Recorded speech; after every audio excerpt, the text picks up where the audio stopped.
Listo. Ahora vamos a ver el tema de atención al politraumatizado. Como contenido tenemos a lo que qué es trauma múltiple y su diferencia con el politrauma, qué es la cinemática del trauma.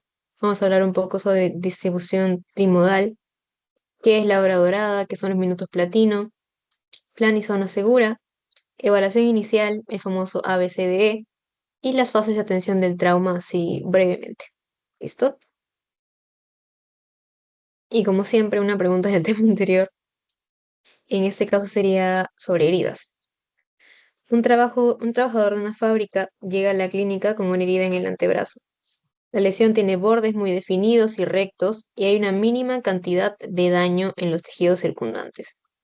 El paciente menciona que la herida fue causada por una cuchilla de metal afilada que cayó sobre su brazo mientras trabajaba. Según el mecanismo, ¿cómo clasificaría a esta herida? Bueno, la respuesta ya está subrayada, pero igual. Eh, ¿Cuál sería para ustedes la respuesta en este caso?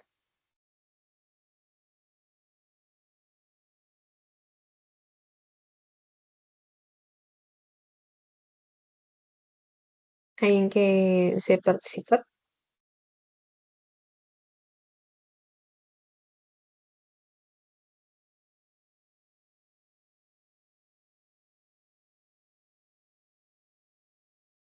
Tomar en cuenta que dice que la herida fue causada por una cuchilla de metal y que los bordes de la herida son definidos y rectos.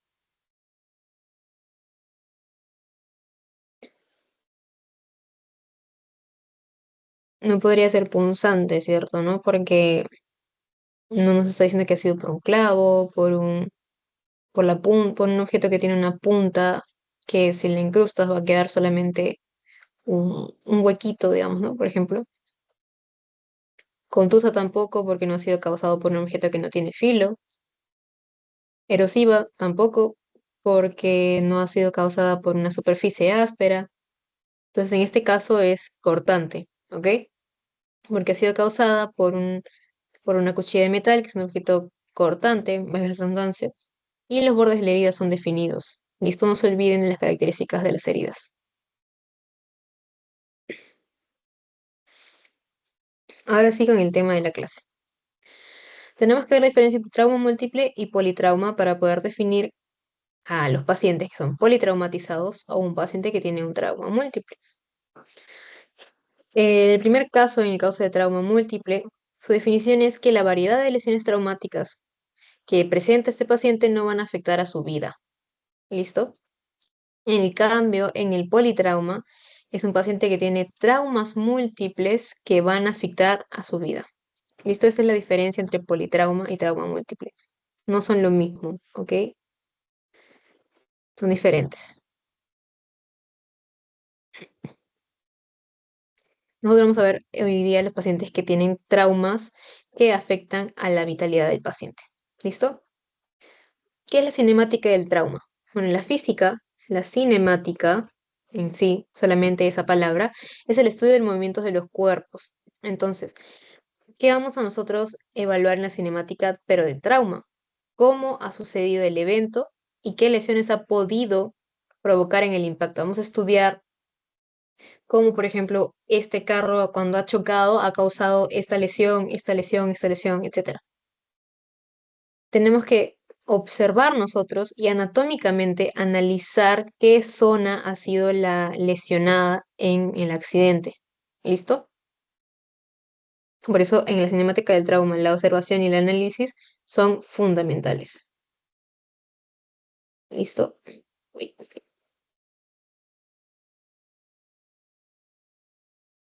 Ambos son fundamentales.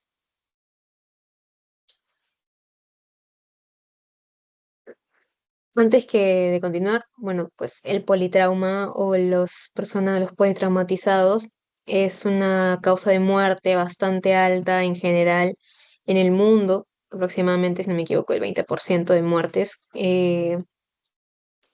Tiene un porcentaje de muertes alto en comparación de otras enfermedades, y esto es debido a que diariamente hay accidentes de tránsito, hay personas que trabajan con material muy peligroso que le pueden causar un politrauma, como por ejemplo en las construcciones. No hay medidas de seguridad correctas para poder proteger a estos trabajadores, etcétera. ¿Listo? En la distribución trimodal, nosotros tenemos tres etapas. Por eso trimodal. ¿Listo? Y, ay, un ratito, chicos, voy a arreglar algo. Ya, sí. Como les decía, son tres etapas. La primera, que es la inmediata, la segunda, que es la temprana, y la tercera, que es la tardía. No siempre es por muerte, sino por el tiempo que ha pasado del accidente. ¿Ok? La primera etapa, los primeros segundos o minutos del accidente. Si la persona muere aquí, es una muerte inmediata. ¿Listo? Causada por las lesiones cerebrales o trauma en la médula espinal alta o en la columna cervical o por ruptura de aorta o grandes vasos. En la segunda etapa es el periodo de tiempo de los primeros minutos o primeras horas del accidente. Aquí está la famosa hora dorada. ¿Listo? Si el paciente muere en esta segunda etapa, dentro de los primeros minutos u horas, es una muerte temprana. ¿Causada por qué? Por hematomas intracraneales, como hematomas subdurales o epidurales, que lo vamos a ver en la sesión 11, por hemoneumotórax, ya sabemos que es hemoneumotórax, por ruptura de vaso, el vaso es un órgano que tiene bastante circulación sanguínea, porque ahí llegan los glóbulos rojos después de 120 días a ser desintegrados, se podría decir de esa manera, ¿no? Entonces, la ruptura de este vaso va a causar hemorragia fuerte, una gran hemorragia. Una laceración hepática, sabemos que el hígado es un órgano bastante, con un gran tamaño, con una gran función relacionada a la sangre. Y la fractura de pelvis o de fractura de fémur, que estos al pasar por este proceso de fractura, pues van a generar pérdidas sanguíneas en grandes cantidades. Y la tercera etapa, que es la tardía, es días o semanas después del accidente. En el caso de que el paciente muera, es una muerte tardía y puede ser ya, en este caso, por sepsis, es decir, por infección o por una falla orgánica múltiple. ¿Ok? Y aquí viene la segunda pregunta. La distribución trimodal de la mortalidad en trauma describe tres picos en los que ocurren las muertes tras la lesión traumática. ¿Cuál de las siguientes opciones identifica correctamente las tres etapas de la distribución trimodal? ¿Quién me puede decir la respuesta correcta en este caso? Número uno. Exacto, sí, es la número uno. Me olvidé de sacar de subrayar la respuesta. Pero sí, es la primera. Inmediata, temprana y tardía. Prehospitalaria, perioperatoria y posoperatoria son organizaciones diferentes. Inmediata, tardía y crítica, pues es inmediata, temprana y tardía. La crítica no tiene nada que ver ahí. Aguda, subaguda y crónica son estadios de una enfermedad. Entonces, la pregunta 2, la respuesta es la primera. ¿Ok?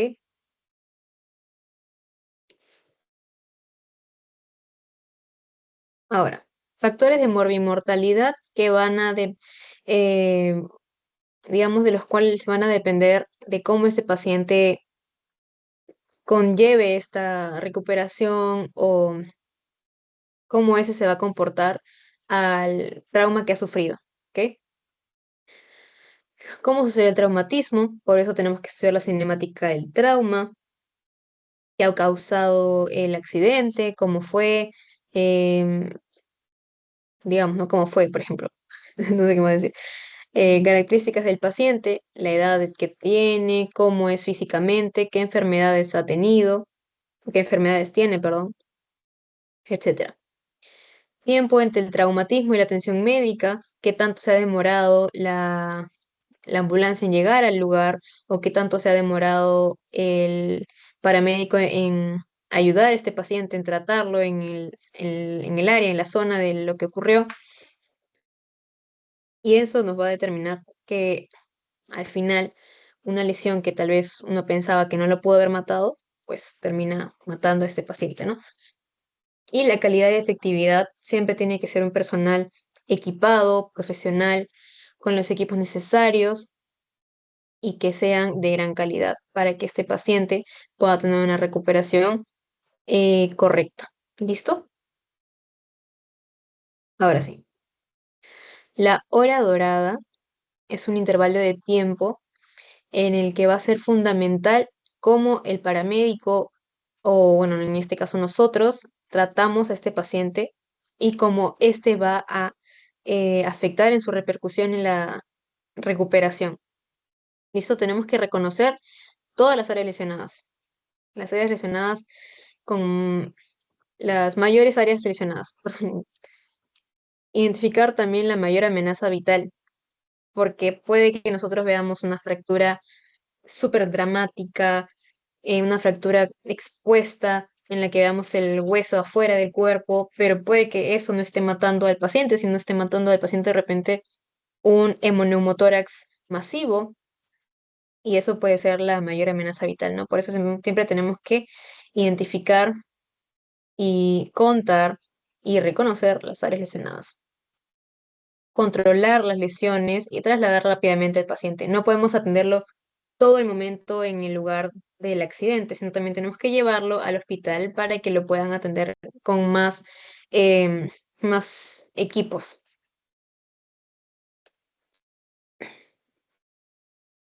Los minutos platino son muy importantes porque son los minutos en los que demora en llegar este, digamos, la ambulancia o el equipo de paramédicos hacia el lugar donde esté el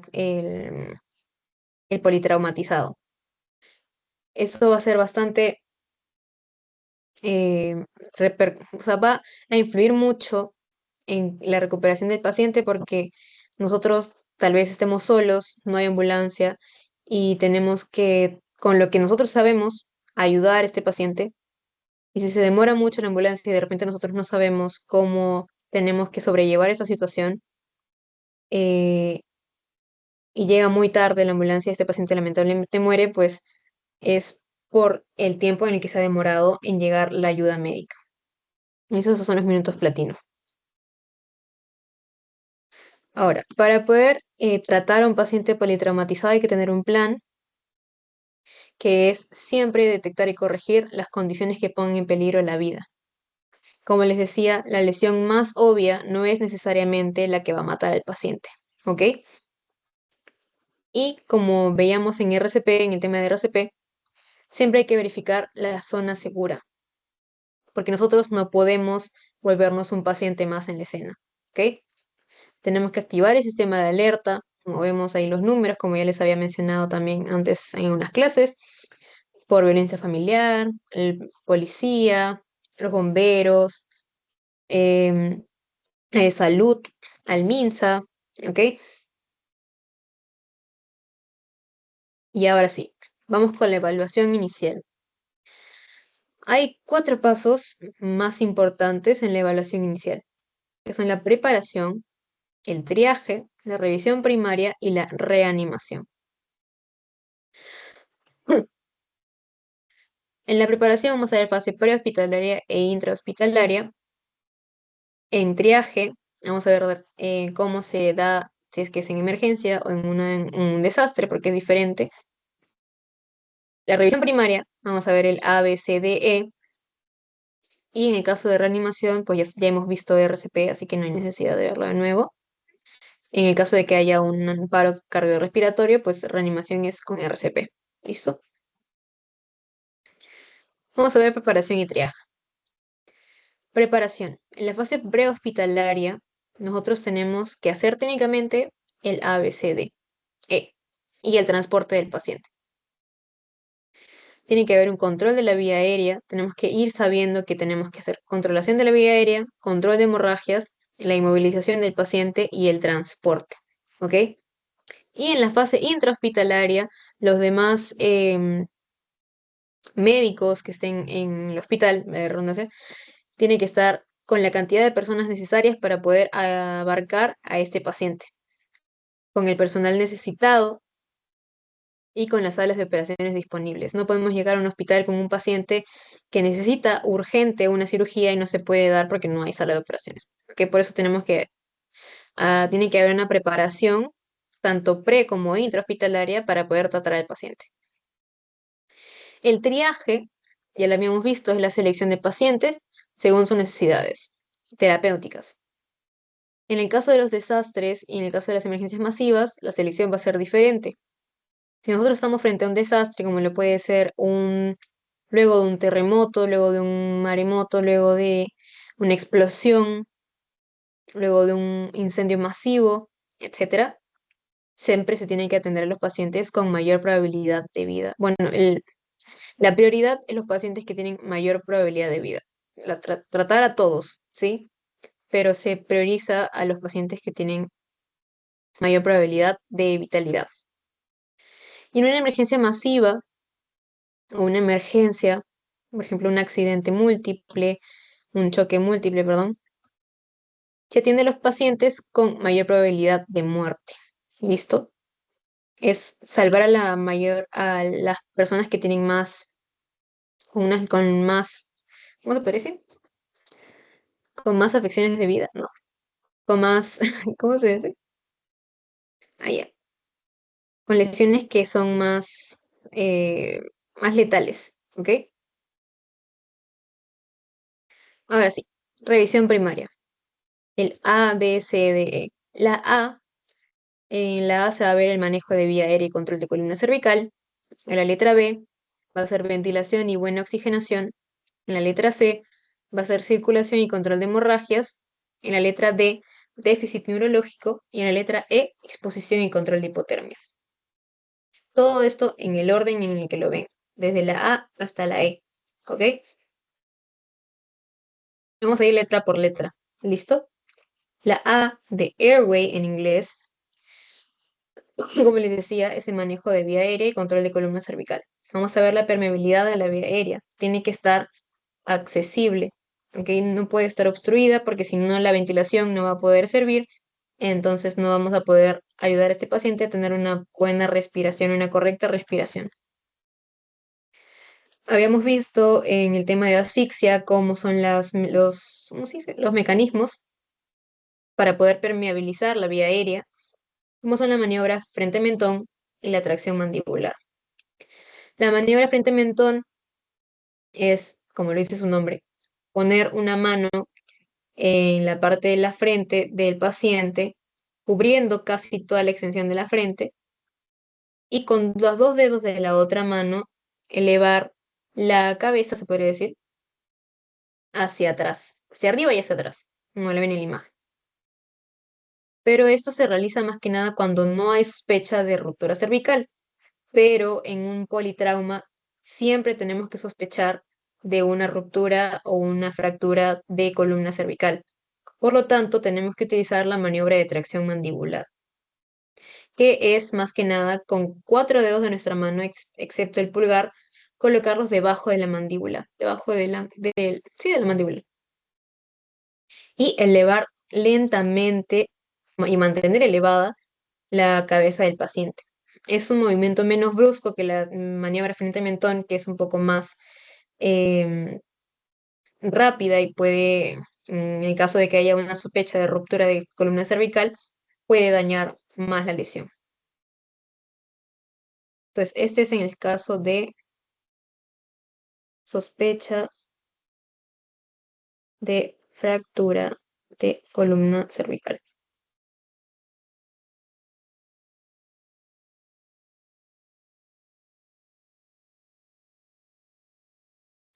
Luego, control de columna cervical. Como les decía, siempre sospechar de una lesión en esta zona, ¿ok? En un politrauma. Más si todavía no sabemos cómo ha sucedido este accidente. Por lo tanto, tenemos que fijar la columna cervical. ¿Con qué? Con los famosos collarines. Tenemos collarines blandos, semirrígidos y rígidos. Los blandos son más que nada para personas que tienen dolores o que no están acostumbrados a tener el cuello tan erguido o la espalda tan erguida como las personas mayores que se empiezan a jorobar. Y pues el rígido ya es en el caso de accidentes como lo es en el politrauma. Y de estos tienen tallas, tienen tamaños, el cual en la práctica van a aprender cómo ponerlos y cuáles son los correspondientes según el tamaño de lo que necesita el paciente.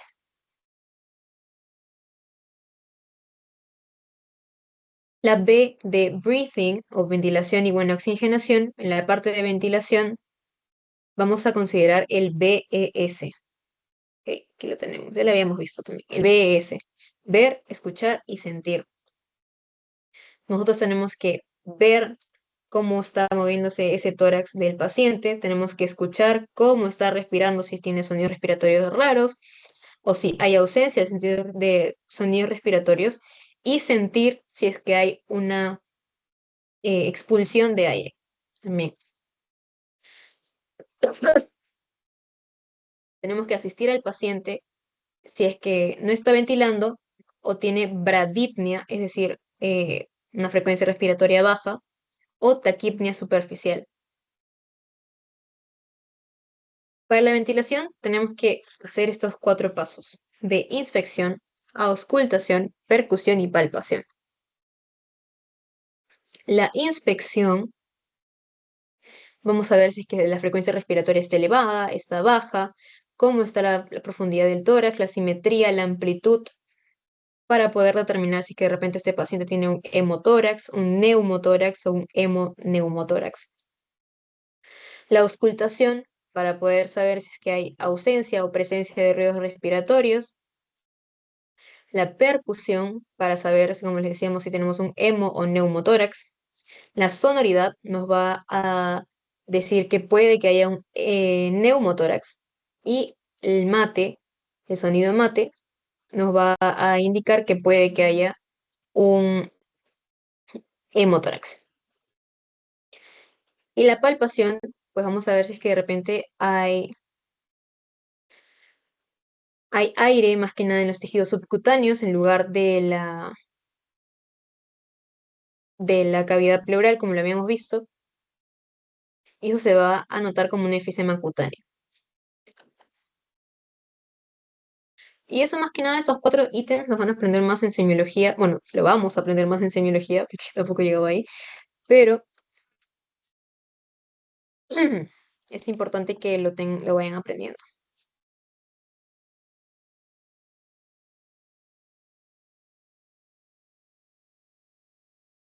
Ahora vamos con la oxigenación. La meta terapéutica, es decir, el valor que nosotros tenemos que lograr de oxigenación en los casos de politrauma, es de mayor al 94%.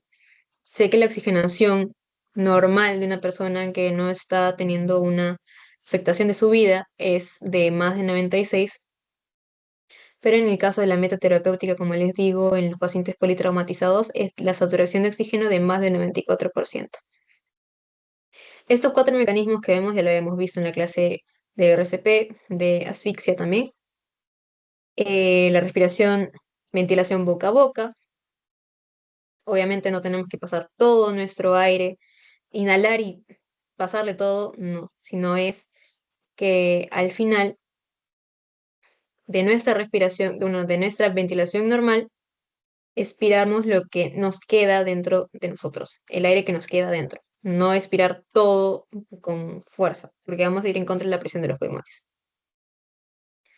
Luego tenemos con la válvula, con la bolsa con válvula, que es el Ambu, que más que nada es la marca, que se va a administrar de 6 a 7 mililitros por kilo de peso o 500 mililitros cada 2 segundos. Como vemos en la imagen, tenemos que agarrar como en forma de C la mascarilla para que esté correctamente pegada a la cara del paciente. Luego tenemos las cánulas orofaringeas y nasofaringeas. Las habíamos visto, las orofaringeas se utilizan en pacientes que están completamente inconscientes para evitar el reflejo nauseabundo, el reflejo de vómito. Y en el caso de las nasofaringeas se utilizan en pacientes que están eh, confusos, letárgicos, pero no están inconscientes.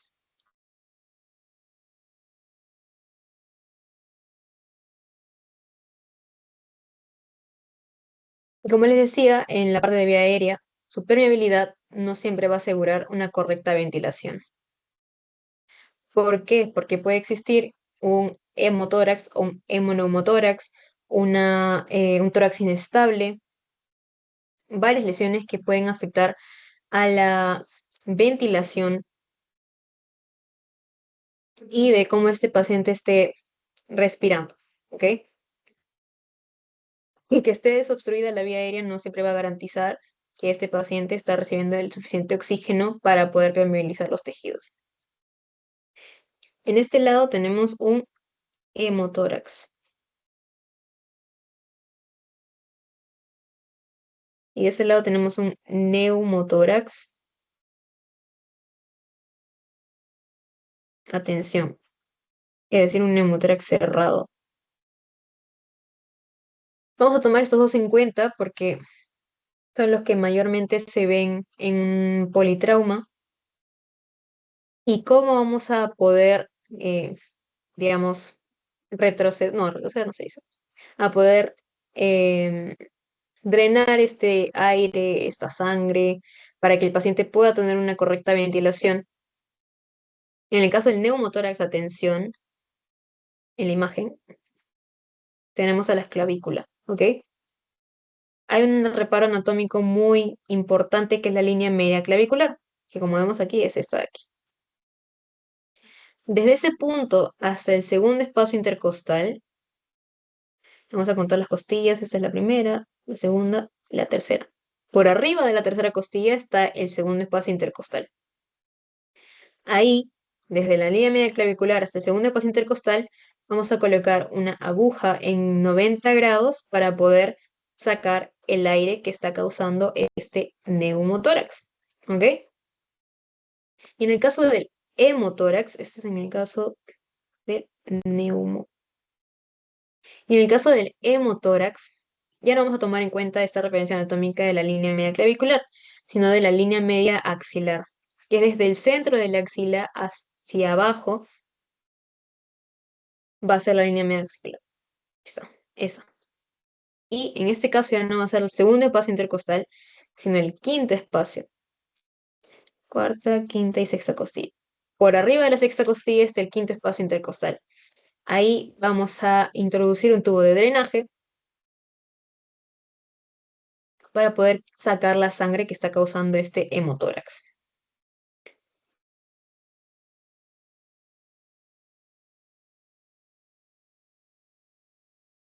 Y aquí viene la tercera pregunta. Según el enfoque ABCDE en la atención inicial de un paciente traumatizado, ¿cuál es la primera acción que debe realizarse para asegurar una vía aérea permeable? ¿Quién me podría dar la respuesta a esa pregunta?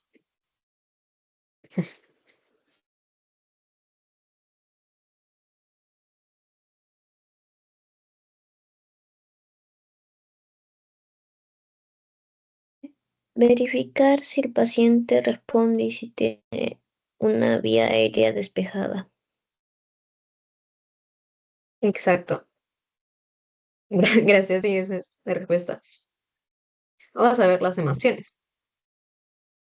Administrar oxígeno a alto flujo. ¿Es la primera acción que tenemos que hacer nosotros? No.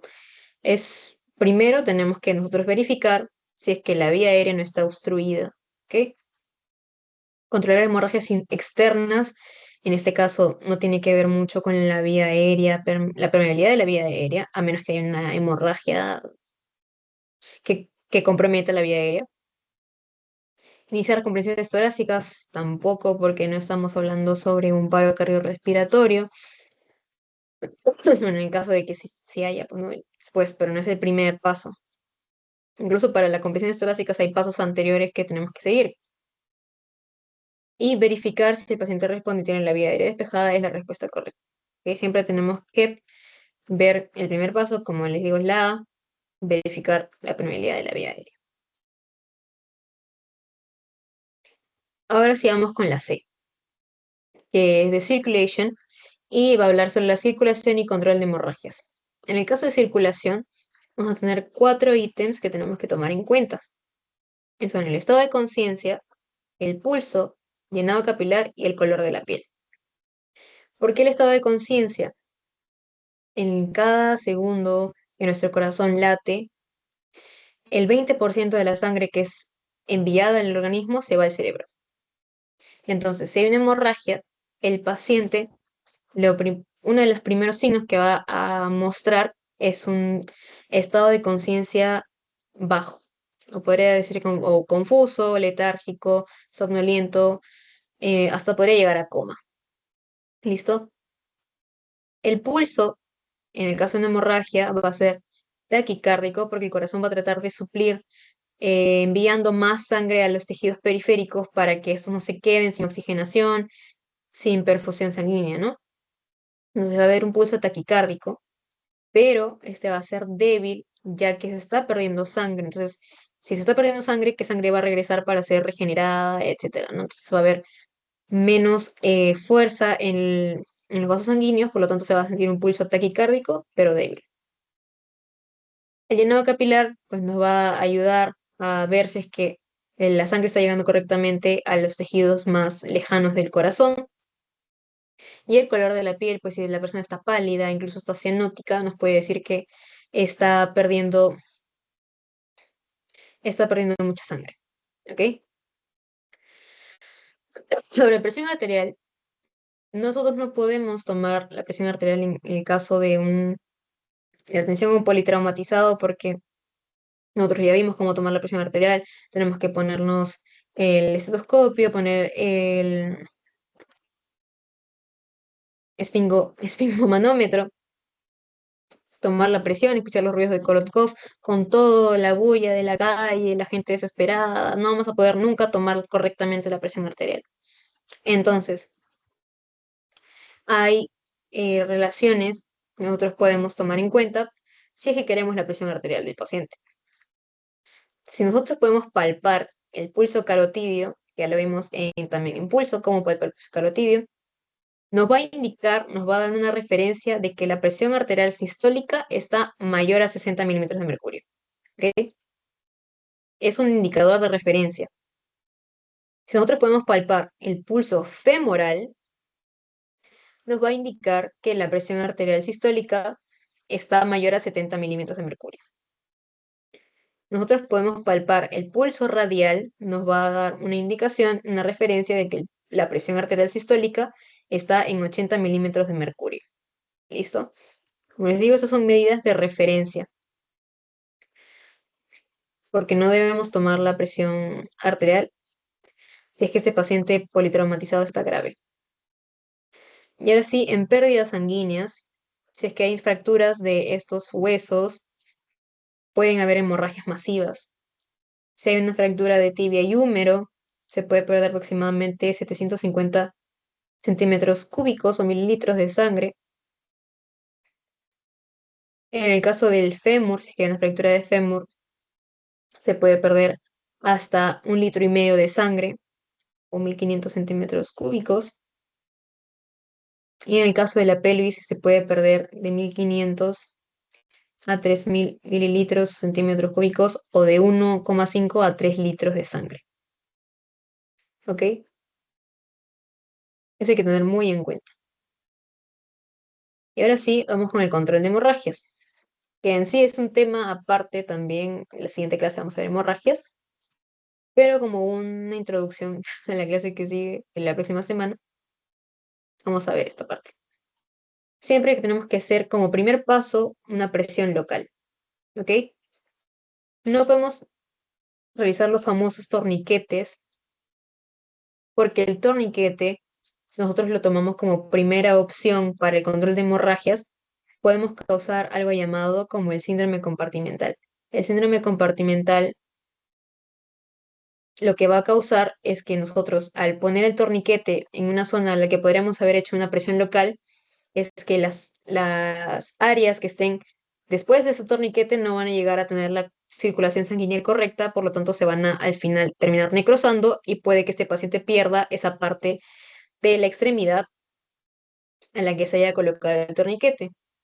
Por eso, estos siempre son prescritos para cuando hay una amputación traumática. ¿Listo? Nunca como primera opción para una hemorragia causada por cualquier gente, ¿no? Si es que fuera una amputación, ahí sí torniquete. Pero si no, si es una hemorragia, por ejemplo, por un corte, siempre es una presión local primero. Uy, no sé. Y luego, pues, resucitación con fluidos. Se tienen que colocar dos catéteres de aproximadamente 14 a 16 gauges para pasar fluidos, más que nada en este caso fluidos tibios. ¿Listo? Para mantener la temperatura. Y aquí sí viene este cuadrito que tienen que aprenderse muy bien porque viene en los exámenes, en los que vamos a ver las clases o los grados de hemorragias. La primera clase es la que casi todo va a ser normal, se podría decir, ¿no? La pérdida de sangre va a ser aproximadamente de 750 mililitros. Eso es en porcentaje, ¿ya? En porcentajes, y este es mililitros.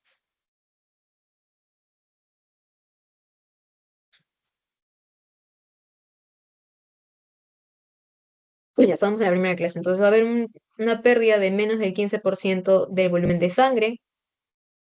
La presión arterial, tanto sistólica como diastólica, no va a tener cambios. Va obviamente a haber taquicardia para poder reponer aquellas y enviar sangre más rápido. El corazón está latiendo más rápido. Un llenado capilar normal, frecuencia respiratoria normal. La diuresis, que es la orina. Ya hemos visto que la sangre se filtra en los riñones, se vuelve orina. Entonces, si hay una hemorragia, pues de mayor grado, va a haber menos diuresis. Pero en el caso de la clase 1, la diuresis es mayor a 30 mililitros por hora. Y las extremidades van a tener un color normal. En la clase 2, la pérdida es del 15 al 30% de volumen de sangre, es decir, de 800 a 1500 mililitros. La presión arterial sistólica va a estar normal, pero la diastólica es la que va a estar elevada. El pulso va a estar de 100 a 120, va a estar igual taquicárdico, bueno, un poco más entre normal y taquicárdico. Un llenado capilar lento, mayor a 2 segundos. Va a haber taquipnia en la frecuencia respiratoria. Una diuresis de 20 a 30 mililitros por hora. Y las extremidades van a estar pálidas. La clase 3 va a ser una pérdida de sangre del 30 a 40% y de volumen de sangre y en mililitros de 1500 a 2000 mililitros de sangre. Tanto la presión arterial sistólica como diastólica van a estar reducidas. El pulso ya va a ser débil, pero igual sigue siendo taquicárdico. El llenado capilar igual va a ser lento. La frecuencia respiratoria va a haber una taquipnia de mucho más de 20 respiraciones por minuto. Perdón. Una diuresis ya menos de la anterior, de 10 a 20. Las extremidades siguen siendo pálidas, todavía no frías. Frías ya pasan a ser en la clase 4, en el grado 4. Aquí se va a ver una pérdida de 40% de volumen de sangre, aproximadamente más de 2 litros, una presión arterial sistólica muy baja y una diastólica casi no detectable, un pulso de 120 muy débil, un llenado capilar no detectable, la hemorragia es demasiada, que ya los tejidos más periféricos no están siendo llenados correctamente por la sangre, frecuencia respiratoria de taquimia muchísimo más de 20, una diuresis de 0 a 10 mililitros por hora, es decir, que no está llegando sangre a los riñones para ser filtrada. Las extremidades, en este caso, van a ser pálidas y frías, ¿ok? Yo les recomiendo que se aprendan más que nada eh, la diuresis, el pulso y la presión, que son los que más se confunden según el grado de las hemorragias. Y las clases, pues, según pérdida de sangre, pues 15, 15, 30, 30, 40 y 40. O 750, 800, es como va aumentando en el porcentaje de 15, después de 10 y después más. ¿ok? No es tan difícil este cuadro, es darle varias reposadas nomás. Y ahora sí vamos con la D, que es de disability, que es de déficit neurológico. Aquí vamos a ver la famosa escala de coma de Glasgow, en la que se van a tomar en cuenta tres ítems y vamos a puntuar cada uno de ellos. Tienen cinco elementos que vamos a tener que em, detectar en los pacientes. El puntaje mínimo no es cero, es 3. ¿Ok? El puntaje mínimo en la escala de Glasgow es 3. Y el puntaje máximo, es decir, con una persona que está lúcida, es 15. Uno de los ítems es apertura ocular. Aquí hay cuatro elementos que vamos a ver. Si este paciente abre los ojos espontáneamente, se va a calificar con el mayor puntaje, es decir, con 4. Si abre los ojos cuando nosotros recién le hablamos, es decir, al estímulo verbal, va a ser 3 puntos. Si no abre espontáneamente, no abre el estímulo verbal, entonces tenemos que nosotros ir por una ruta de hacerle un estímulo doloroso. Y si responde, si abre los ojos, es 2. Y si no abre los ojos a ninguno de los anteriores, se califica como 1. Que no abre los ojos para nada. El otro ítem es respuesta verbal. Aquí vamos a ver 5 elementos. Si este paciente está alerta, sabe dónde está, sabe cómo se llama, se le califica con un puntaje de 5. Si está confuso o desorientado, se le califica con un puntaje de 4. Si tiene una respuesta inapropiada, o sea, nosotros le preguntamos y o sea, nos responde otras cosas que no tienen nada que ver con lo que hemos preguntado, se le califica con un puntaje de 3. Si emite sonidos incomprensibles, es decir, ni una sola palabra, solamente quejas, por ejemplo, ¿no? Se le califica con 2. Y si no emite sonidos, no responde, no entabla conversación, nada, 1. Y el último ítem es respuesta motora, que se va a calificar con 6 elementos. Si es que a este paciente le decimos haga tal cosa y lo hace, obedece órdenes. Se le califica con el puntaje de 6. Si le decimos que haga esta cosa, pero no puede, pero si lo peñiscamos en alguna zona en la que automáticamente se siente dolor y lo localiza, se califica como 5. Si no localiza el dolor, pero retira su cuerpo a ese estímulo, es 4. Si no, si no retira el estímulo, sino que hay movimientos anormales de flexión, o es como se llama decorticación, se le califica con 3. Si hay movimientos de extensión, movimientos anormales de extensión, se califica como 2. También se le llama descerebración. Y si no hay movimientos, absolutamente nada de movimiento, se califica con 1. ¿Listo? Eso también tienen que memorizar para toda la vida. El puntaje mínimo recuerden que es 3 y el máximo es 15.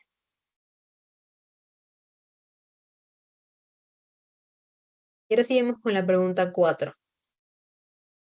Dice, un paciente de 35 años es llevado a la sala de emergencias después de un accidente de tráfico y al examen físico se observa que está somnoliento pero responde a estímulos verbales. Abre los ojos cuando se le llama por su nombre, emite palabras inapropiadas al hablar y muestra una respuesta de retirada, cuando se le aplica un estímulo doloroso en el brazo. Además, tiene una hemorragia activa en la pierna con pulso débil y una presión arterial reducida, junto con una frecuencia cardíaca de 120 latidos por minuto. ¿Cuál sería la puntuación de la escala de Glasgow y el grado de hemorragia del paciente? ¿Qué puede ser la respuesta correcta?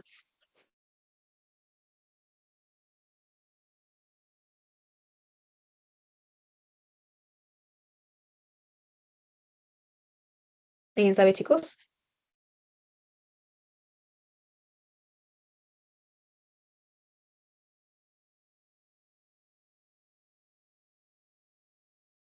Ahora nos están pidiendo Glasgow y grado de hemorragia, o tipo, o clase de hemorragia. De primero vamos a ver Glasgow.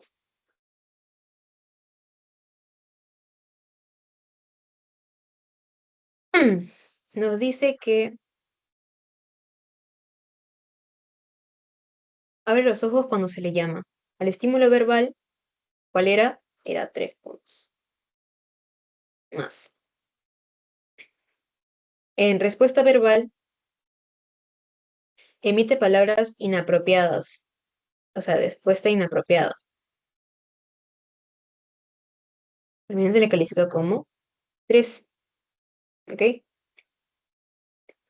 Y luego dice, muestra una respuesta de retirada cuando se le aplica un estímulo doloroso. Es decir, se califica como 4. Si sumamos esto, da 10. Entonces, en la escala de coma de Glasgow, tiene una puntuación de 10. Y en hemorragias, nos dice que tiene un pulso débil. Ya sabemos que la clase 3 y la clase 4 son las que presentan pulso débil. Y una presión arterial reducida. La clase 3 y la clase 4 presentan pulso arterial reducido, pero la clase 4 casi no se detecta en la presión arterial. ¿Ok? Hay que tener en cuenta eso. Y tiene una frecuencia cardíaca de 120 latidos por minuto. La clase 3 es la que tiene un pulso de 120 y débil, pero la clase 4 tiene un pulso de 120, pero ya muy débil. ¿Ok? Entonces tenemos que es 120 latidos por minuto débil, presión arterial reducida. Así que podemos nosotros decir, a pesar de que son pocos datos, que es una hemorragia de grado 3. ¿Ok? Entonces la segunda sería la respuesta a esta pregunta. ¿Ok?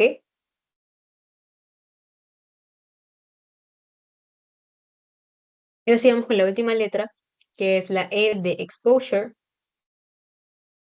que es la exposición y control de hipotermia. ¿Qué es lo que vamos nosotros a tener que hacer acá? Quitar la ropa del paciente. ¿Para qué? ¿Por qué? ¿Con qué finalidad? De buscar lesiones que no se han podido observar a simple vista. Como les decía anteriormente y les he estado repitiendo toda la clase, la lesión más obvia no siempre va a ser la que va a matar al paciente, por lo tanto tenemos que nosotros buscar otras lesiones que puedan estar afectando su vida. Y al quitar esta ropa del paciente tenemos que utilizar tijeras.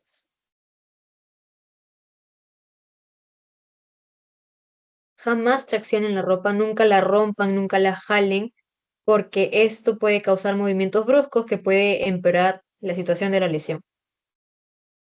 Y siempre, siempre, siempre tenemos que evitar la hipotermia. ¿Ok? Por eso casi siempre que hay un paciente que está llegando a un hospital, ya se sabe que tienen que utilizar líquidos tibios, tienen que haber mantas para mantener la temperatura del paciente. ¿Ok? Y aquí hay una imagen como un mini resumen del ABCD, pues A de vías aéreas con protección de columna cervical, B de respiración y ventilación, la C de circulación, la D de disfunción neurológica o déficit neurológico y la E de exposición y control de hipotermia. ¿Ok? Y ahora sí, finalmente, como una recapitulación, las fases de atención del trauma. Primero se va a dar el rescate. Tiene que llegar la ambulancia con todo el equipo de paramédicos que esté equipado. Luego la atención prehospitalaria. Tenemos que atender al paciente en la zona del accidente. No podemos automáticamente movilizarlo a la camilla y llevárnoslo de frente. No, tenemos que primero estabilizarlo, tratar de estabilizarlo para poder llevarlo al hospital. Después sigue el traslado.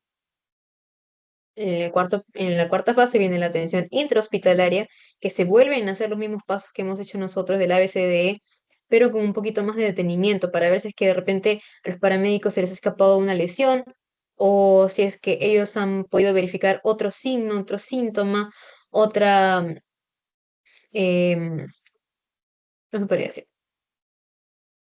O de repente que en el trayecto de llevada al hospital ha sucedido otra cosa, etcétera. Por eso se hace de nuevo una revisión secundaria, se les dice en este caso. La quinta fase es de intervención quirúrgica. El paciente politraumatizado va a necesitar intervención en una sala de operaciones. Y la sexta es de cuidados definitivos. Mantener la calidad de vida de ese paciente después del accidente va a repercutir de cómo va a ser su recuperación a largo plazo. ¿Ok? Y la quinta pregunta, la última, es, según las fases de atención del trauma, ¿cuál es la secuencia correcta de las etapas de atención? ¿Quién me puede decir la respuesta correcta? ¿Alguien sabe, chicos?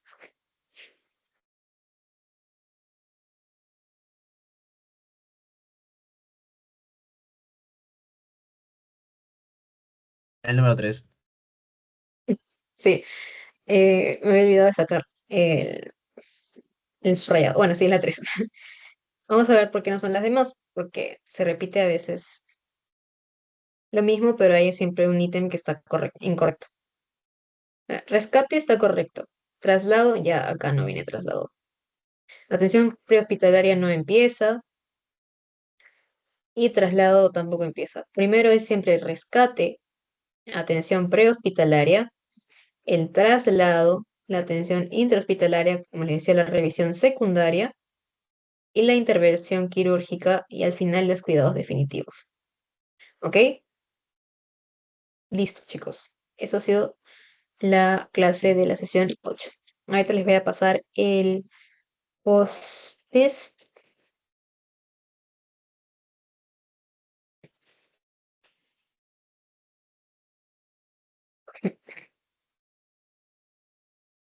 Listo. Ya se los pasé por el chat para que lo puedan ir llenando. Recuerden que tienen 15 minutos para llenarlo,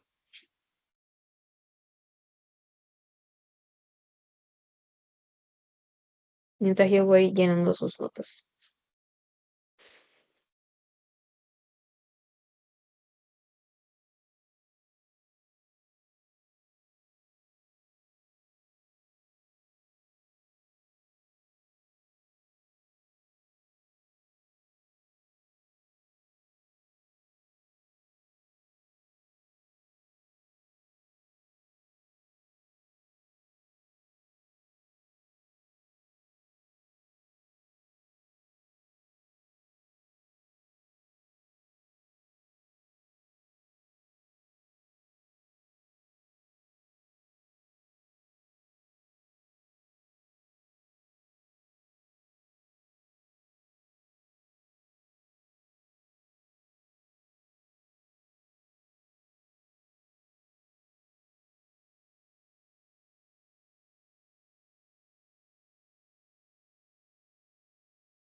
Listo, chicos. Ya se pueden retirar. Hasta aquí ha sido la historia de hoy. Espero que les haya gustado. Si es que tienen alguna duda, me pueden consultar por WhatsApp normal. Y que tengan una linda semana. Gracias por asistir hoy.